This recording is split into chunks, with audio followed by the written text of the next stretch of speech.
Hey, welcome back to Calc 3. We're going to talk about directional derivatives now. So let me get a picture. Some pictures from the book. Let's go bigger. Imagine you're an ant on this hill. Maybe at some point, I don't know. Let's put the point here. We've already kind of dealt with derivatives in the x and y direction, so those are our partial derivatives. So if you're going in this direction, you can think of the slope as being negative. If you're going in this direction, again, you can think of the slope being negative. But truthfully, there's slopes in all directions, right? So you can go that way, that way, that way, that way, that way. There's just an infinite number of directions you can go in, and so you have an infinite number of sort of derivatives, okay? And that's the concept of the directional derivative in a nutshell. We want to derive a formula for the directional derivative. So here we go, section 1. Directional derivative. And the formulation will be kind of similar to what you did in Calc 1 with regards to the derivative. So you have some curve, and to get the derivative, what you did was kind of take the limit as change in x went to 0, right? So you'd have a secant line, which is a line through those 2 points, and then we let this point here move backwards. So you'd get another secant line, and then another secant line, and then eventually you would end up with the tangent line to the curve, okay, from this limit process. So I'll put the tangent line in blue here, okay? We want to do the same thing, but kind of in 3 dimensions, and we're going to get vectors involved as well. So what do we want? We want basically the slope and the direction of any unit vector.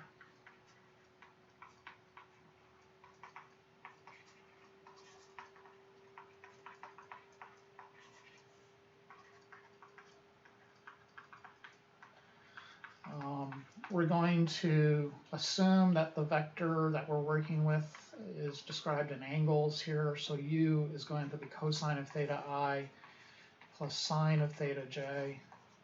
And then the magnitude of u will of course, in this case, be 1. We always want it to be 1. We're going to derive some formulas here. They're going to derive some formulas. And the formula won't work unless you're unit vector, unless you have a unit vector. Okay? Just be aware of that. Anyways, you get see figure 13.43. This vector we can position at the origin, but in general we want, to figure out the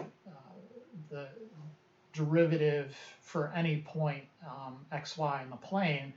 So basically we'll have to construct a set of parametric equations for this line. If you want, you could do the vector valued equations and just extract the parametric equations. But we want to create some parametric equations for this line L that you see in this figure 13.43, and it will go in the same direction as whatever vector you imagine. Okay, so we want the slope in the direction of any unit vector. In particular, we will want the slope through the point x comma y, x sub 0 comma y sub 0 comma f of x sub 0 comma y sub 0, assuming that the thing we're dealing with, the surface, is called f of xy. Okay, so we want the slope through this point. Note our parametric equations for this line that goes through x sub 0, y sub 0 in the xy plane. So note we can write x equals x sub 0 plus t cosine theta, and then y equals y sub 0 plus t sine theta.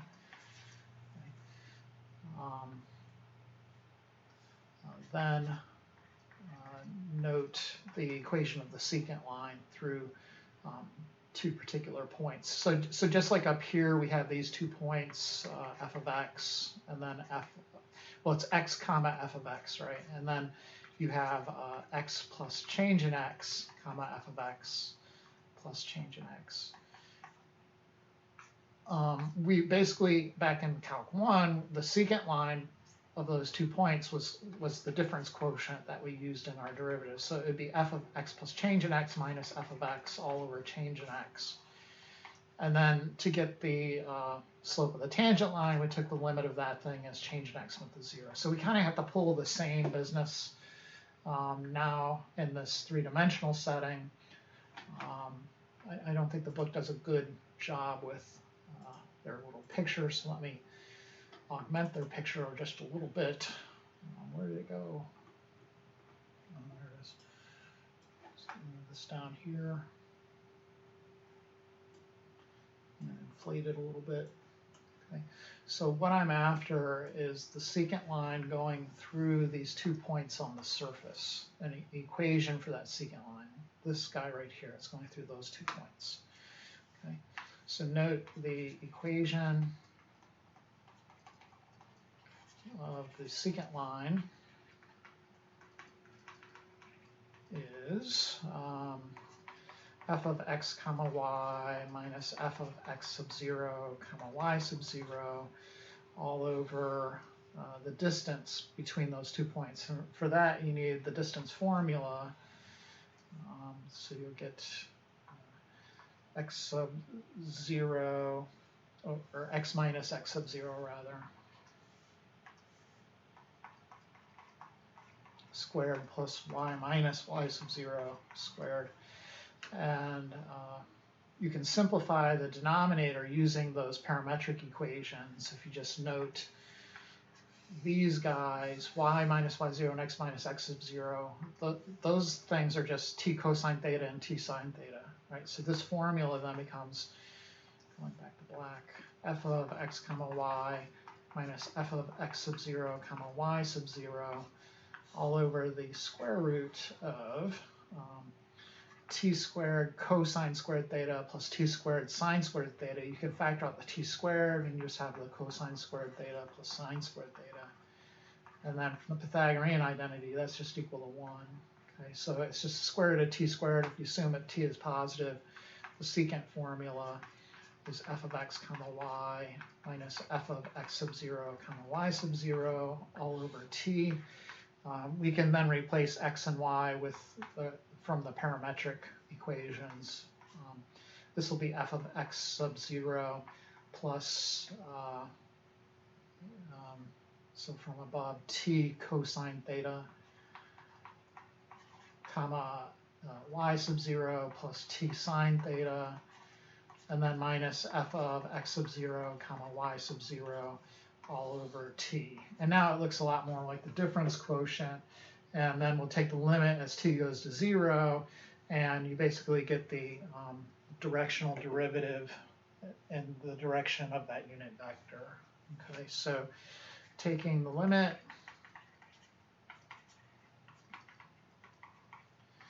we get what it is called our directional derivative, or Duff, like Duff beer from Simpsons. Duff of xy is just the limit of that difference quotient thing that we just figured out.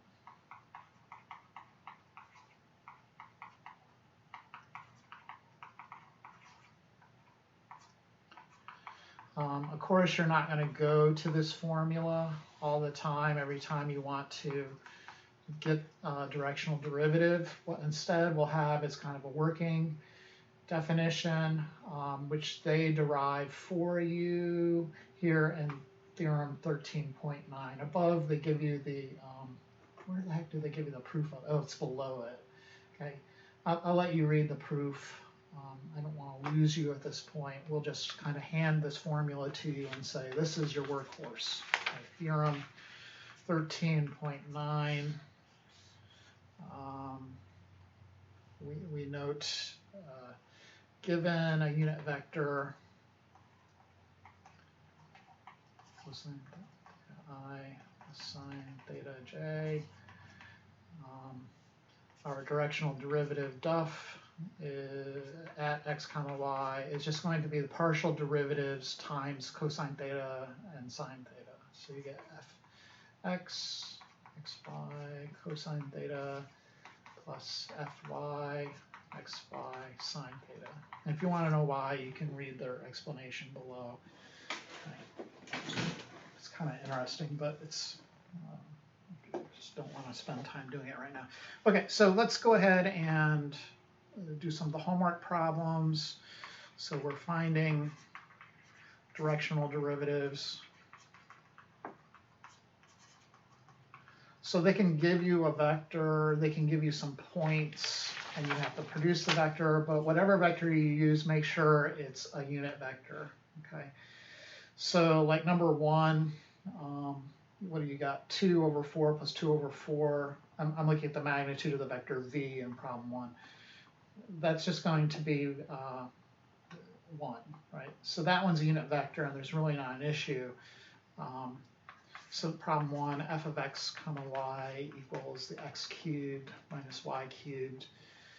The point they worry about is 10, 5, and their vector, which I claim is a unit vector, is root 2 over 2i plus root 2 over 2j. And that's I know it's a little confusing, but that is our cosine I plus sine j. So this is equal to cosine theta I. So cosine theta is actually then going to be pi over 4, right? Plus sine theta j. Okay. So note again, I'll just note that the magnitude of v is going to be the square root of 2 force plus 2 force, which is the square root of 4 force, which is square root of 1, which is 1. So it's a unit vector. We're good to go. For Duff, I'm going to need the partial derivatives of fx, so that would be 3x squared. I need fy, so that's going to be negative 3y squared. And then Duff at 10, 5 is going to be 3 times 10 squared, which is 100, times cosine theta, which is root 2 over 2, and then plus negative 3 times 25 times root 2 all over 2. And you're getting a single value. This is not a vector. Okay, this is basically the slope of that tangent line on the surface in the direction of this particular vector. Okay. All right, so 300 over 2 is just 150 root 2. Oh, I'm going to need common denominator anyway. So 300 root 2 over 2. And then minus 75 root 2 over 2. And of course we get 225 root 2 over 2, which is the answer you see I put in. Okay, let's look at number 4. So number 4, I have a feeling, is one of these ones where they're not going to give you a nice vector. That's a unit vector. But anyways, the function, the surface, is e to the 8y sine of x. And then the points are 0, 0, and then q, the point q is 2, 1. So our vector, which you just call pq, I'm just going to call it v, in the direction of q from p is going to be 2 minus 0 is 2, and then 1 minus 0 is 1. The magnitude of that vector then is the square root of 4 plus 1, which is square root of 5. So our unit vector then is 2 root 5 over root 5, and then 1 over root 5. Okay, then I need the partial derivatives.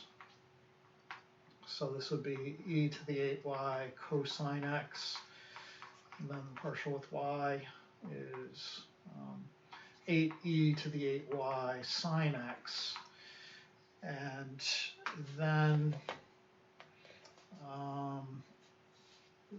we have our Duff, right? So we can put it in the Duff formula. We're evaluating it at p, I believe. Yeah, directional derivative of the function at p. So I'm going to put 0, 0 in here, and then evaluate the derivative with respect to x. So I have e to the 0, which is 1, times cosine of 0, which is 1, times 2 over root 5 plus fy evaluated at 0, 0, so that would be 8e to the 0, so 8 times 1. Sine of 0, though, is 0, so you have 0 times 1 over root 5. Okay, so your answer will be 2 over root 5. But, you know, importantly, make sure you're making your vector a unit vector. Okay, it's one of those silly things that you're liable to forget. Okay. If you're looking at these duffs, you kind of notice they look like dot products. So we're going to be able to rewrite duff in terms of a dot product, in particular, the dot product with this thing called the gradient, which is just a vector that kind of shows you the partial derivatives, okay, in x, y, and sometimes z direction, right? So the gradient is the thing that we want right now. Section 2, the gradient. So the gradient of f of x comma y is going to be basically just first the first component is a partial of f with respect to x, and then the second component, the partial of f with respect to y, x, y. Okay, so it's a pretty simple thing. I mean, you already know how to do partial derivatives. You just basically make a vector out of it. So let's take a look maybe at number 6, I guess. Well, let's look at number 7. Is that multivariable? So am I dealing with 3 variables? No. Okay, so number 7, z is ln of x squared minus y all over x minus 8 at the point 3, 8. Okay, so the partial of z with respect to x is going to be, from this first part, low d high minus high d low, so low times the derivative of the high, so that would be 1 all over, and this is a y, I always think that's a 4, 1 all over x squared minus y times the derivative of the guts there, 2x, and then low d high minus high times the derivative of the low is just 1 all over the low squared, and then minus 8, that's just 0. I'm going to clean the heck out of that. So we get 2x squared all over x squared minus y minus ln of x squared minus y all over x squared. I'm going to multiply top and bottom by x squared minus y, so I don't have a complex fraction. Okay. So I have x squared minus y here, and then times x squared minus y here, and then I'm going to distribute. So I end up with 2x squared minus x squared minus y times the ln of x squared minus y all over x squared times x squared minus y. I don't know, should I clean that up anymore? I don't think I really can, because there's not going to be any like terms. Probably not. If you want to evaluate, might as well evaluate it while we're at it. 3, 8. This thing is just a nightmare, isn't it?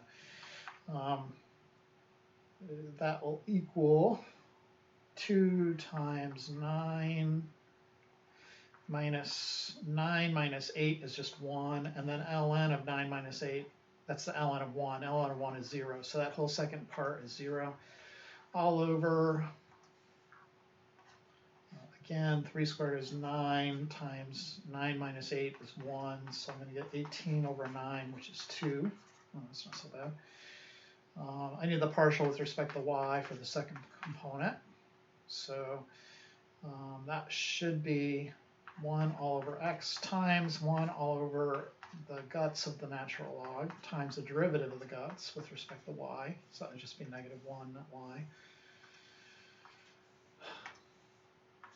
Negative 1. And then the derivative of 8 is 0. Let's rewrite that. Negative 1 all over x times x squared minus y. I need to evaluate it at 3, 8 again. So you get negative 1 all over 3 times 9 minus 8, which is 1, so negative 1/3. So duff at 3, 8. I don't know what the vector was called. I didn't really give it a name. Oh, I'm still thinking directional derivatives. I apologize. This is not. So the new symbol for the gradient, sorry, is going to be this upside down triangle thingamajig. So I'll say the gradient of z is going to be 2 comma negative 1/3. Okay, sorry about that. And yeah, where is it? Oh, there it is. Gradient z at that point 3/8 should I really should put a 3/8 in there. I would like to erase. So gradient of z at 3 comma 8 is that thing. Sorry, let's do one more. Maybe not one that's so annoying. Right. We'll do a gradient. I mean, they're all kind of. These are okay. So let's do number 8. That might be kind of annoying as well, but oh well. W is x tan of y plus z at the point 2, 13, negative 6. Okay, so yeah, I gave you the symbol for gradient, upside down triangle, gradient of f. Okay, so wx, derivative of x is 1, then you just got this stuff as a constant. Wy, leave x alone, the derivative of tan is secant squared of y plus z times the derivative of y plus z with respect to y, which is 1. And then wz is going to be x secant squared of y plus z times the derivative of y plus z with respect to z, which again is 1. So the gradient of w, and again I'm going to write in where I'm evaluating, gradient of w of 2, 13, negative 6 is going to be the vector, so tan of 13 minus 6 is 7, okay. Comma x, so 2 secant squared of 7, and the last component also 2 secant squared of 7. Okay. Okay, so you see that's what I put in there. You don't have to use the angle brackets, but yeah, in the software it's okay if you don't. I didn't write in the approximations. If it doesn't say give a 2 decimal approximation, you just leave it kind of in terms of the functions. Okay. Okay. Let's then use this for finding duff. So now we can rewrite the directional derivative in terms of the gradient, a dot product of the gradient with the unit vector that we care about. So section 4, alternate form of the directional derivative. Okay, so our duff formula now is going to be the gradient of f evaluated xy dotted with our directional vector. Okay, okay, so let's apply this. You can see, I guess, number 10, use the gradient to find the directional derivative of the function of p in the direction of pq. Okay, so number 10, a less intimidating function here. P is 5, 1. Q is 6, 6. So first I need a unit vector. That's still the deal. You still need a unit vector. So V, first off, I'll just find this PQ, which I'll call V, is 6 minus 5, which is 1, comma, 6 minus 1, which is 5. The magnitude is the square root of 1 plus 25, which is 26. Let's make this the video quiz as well while we're at it. Okay, and this will be the second video quiz and video quiz set number 5. So this is 13.6 now, and this is problem number 10 on the other side, or whatever we're calling it.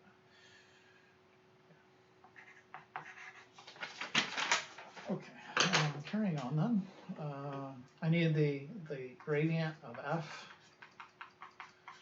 So the unit vector then. The unit vector then is 1 over root 26, comma 5 over root 26. Okay.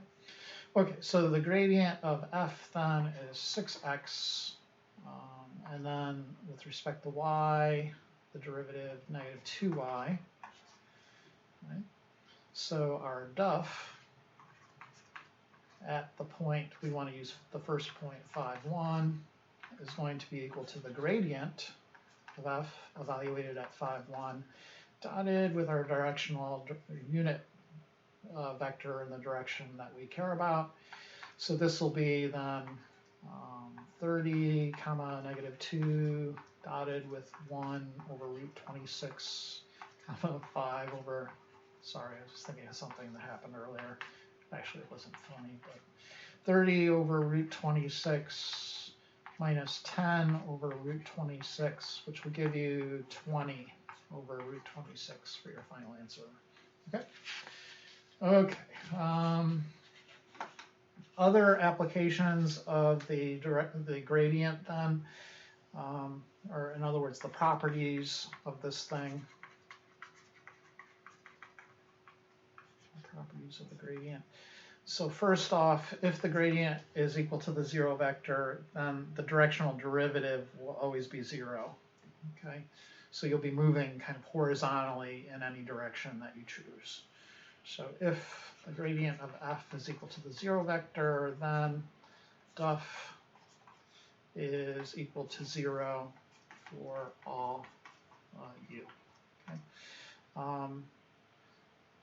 Then, and this follows just from the dot product. So you're taking a dot product for the directional derivative. You're taking a dot product with the gradient. So you would expect, you know, this thing is 0, 0. So you're just multiplying some vector, both of its components by 0, and then adding them. So you would just get 0. So it's clear. Okay. Anyways, other properties. The direction of maximum increase is the gradient. So if you're on that hill again, you're kind of looking around for the steepest ascent, you will go in the direction of the gradient.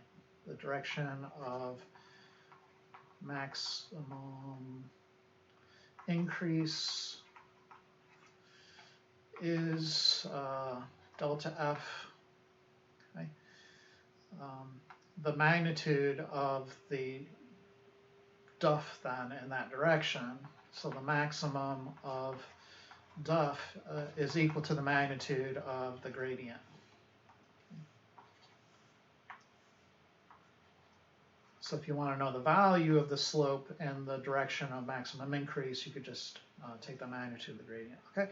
So anyways, let's prove this factoid. So suppose phi is the angle between the gradient and your directional vector.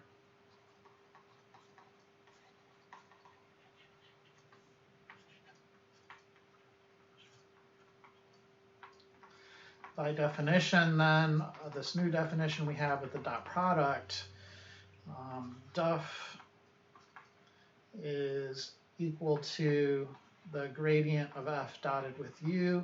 But we know from like chapter 10 or chapter 11 that the dot product can also be rewritten as the product of the magnitudes times cosine of the angle between the two vectors.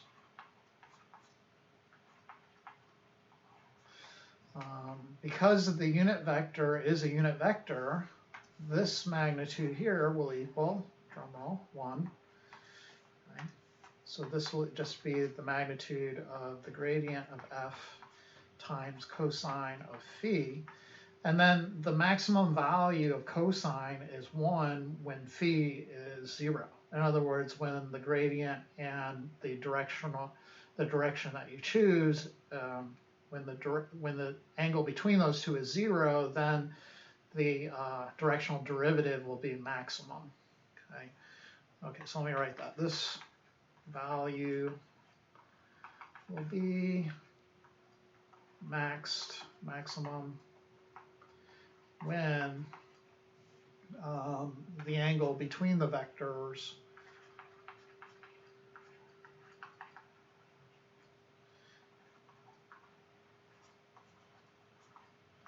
is 0. Okay. In other words, if they're pointing in the same direction, then the directional derivative, the value of the slope will be maximum. And when that happens, when the angle is 0, the magnitude of the gradient of f times cosine of 0 is just the magnitude of the gradient of f. So that becomes the largest value. Okay, so thus, when phi is 0, duff will be maximum.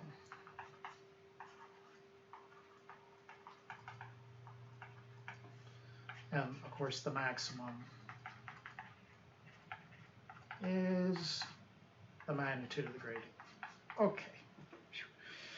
So we'll sort of begin looking at these types of problems. Just here, they want to know, find the gradient of the function and then find the maximum value of the directional derivative at that point as you were looking around on the surface, right? So number 14, we have a function f of x, y, z equals the square root of x squared plus y squared plus z squared. They give you a 0.379, and first they want you to find the gradient. Okay. So the gradient of f is going to be, using the power rule, 1/2 times x squared plus y squared plus z squared to the negative 1/2 times the derivative of the guts, which would be 2x. The other derivative is going to look pretty much the same, right? Let's clean it up as we go along. So it'll be y all over the square root of x squared plus y squared plus z squared. And then it will be z all over the square root of x squared plus y squared plus z squared. And then we want to evaluate this gradient, right, at 379. So in that case, x is 3 all over the square root of the sum of those things squared. And I'm kind of cheating a little bit. It's 139. Did the problem earlier. The next component then, 7 over the square root of 139. Next component is 9 over the square root of 139. And then the maximum value of the directional derivative at this point on the surface, so if I was looking for the direction of steepest ascent, that would just be the magnitude of this thing at that point. Okay, which would be the square root of 3 squared plus 7 squared plus 9 squared over their common denominator squared. Okay, and of course that's just the square root of 139 over 139, which of course is square root of 1, which is 1. Okay, great. So they got some application problems. So one really cool application is the Heatseeker problem. So it begins with like number 16. The temperature at the point on a metal plate is given by this function.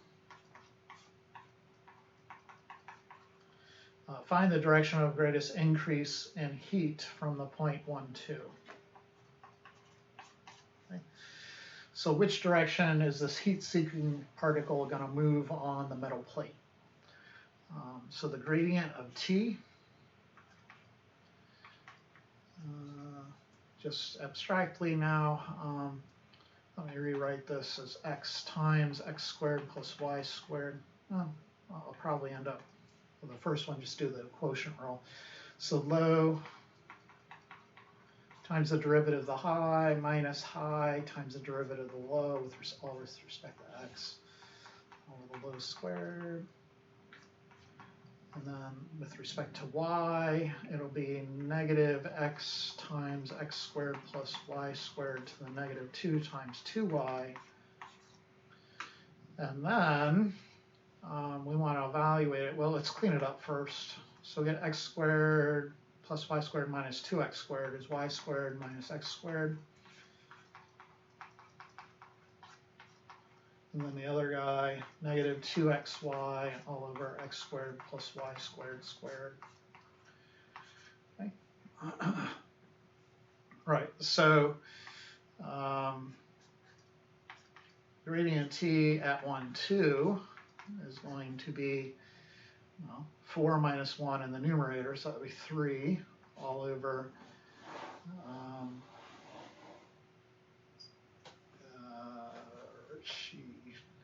1 plus 4 is 5, and then 25. And then the other guy, negative 2 times 1 times 2 is 4, all over again 25. Okay, and it asks for the direction of greatest increase in heat, and that's just the direction of the gradient, which I just found. Okay, they make it a little more complicated then. They actually, in number 18, want you to find the path of the heat-seeking particle. Okay. So again, they give you this temperature function for the temperature of the plate.